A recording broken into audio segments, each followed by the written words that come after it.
ચૂંટણીના પડઘમ વાગી રહ્યા છે ને ભારતીય જનતા પાર્ટીએ આ રંગીલા રાજકોટને રણ મેદાનમાં પરિવર્તિત કરવાનો ઈરાદાપૂર્વક પ્રયાસ કર્યો છે ત્યારે ખૂબ મોટા પડકારો ને અમે ઝીલવા અહીંયા આવ્યા છીએ અને એ જ પડકારો જન સુધી પહોંચાડવાની આપ સૌ નિષ્ઠાપૂર્વક હંમેશા જવાબદારી નિભાવતા આવ્યા છે ત્યારે અહીંયા આજની આ પ્રેસ વાર્તામાં આપ સૌ પ્રિન્ટ ઇલેક્ટ્રોનિક્સ મીડિયાના સાથીઓનું હૃદયથી સ્વાગત કરું છું.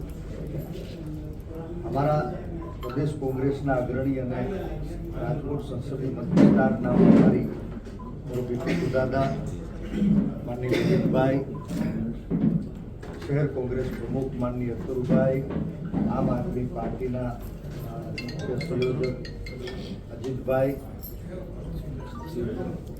જિલ્લા કોંગ્રેસના પ્રમુખ માનની કપુરિયાજી, કોંગ્રેસ પરિવારના બધા જ રકમ જેવા આગેવાનો, પરિવારજનો અને વહાલા રાજકોટ, આ રાજકોટનું રણ મેદાન એ સંસદીય મત વિસ્તારને સાંસદ ચૂંટીને આપે એટલા પૂરતું સીમિત નથી. સતત અને સળંગ સત્તાના મદમાં શાસકોનો અહંકાર હવે 7મા આસમાને પહોંચ્યો છે અને એ અહંકારની આગમાં આજે રાજકોટ સહિત સમગ્ર ગુજરાતના તમામ જાતિ, ભાષા, ધર્મ, પ્રાંતના લોકો પીડાઈ રહ્યા છે. આપણે સૌ સાક્ષી છીએ કે આ રાજકોટ કોર્પોરેશનથી લઈ અને કેન્દ્ર સુધી ભાજપનું શાસન છે. પંચાયતથી લઈને પાર્લામેન્ટ સુધી ભારતીય જનતા પાર્ટીનું શાસન છે.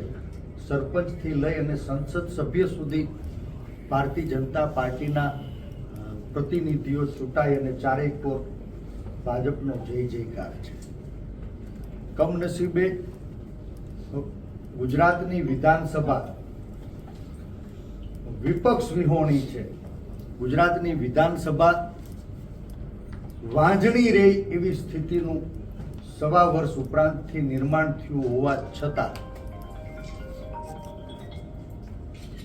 સત્તાના સૂત્રો સંભાળનારા લોકો સામાન્ય માણસની અપેક્ષાઓ, આશાઓ પરિપૂર્ણ કરવામાં સંપૂર્ણ નિષ્ફળ નીવડ્યા અને એ નિષ્ફળતાનો ભોગ આજ સમગ્ર ગુજરાતમાં ભારતીય જનતા પાર્ટીના ઉમેદવારો બની રહ્યા છે.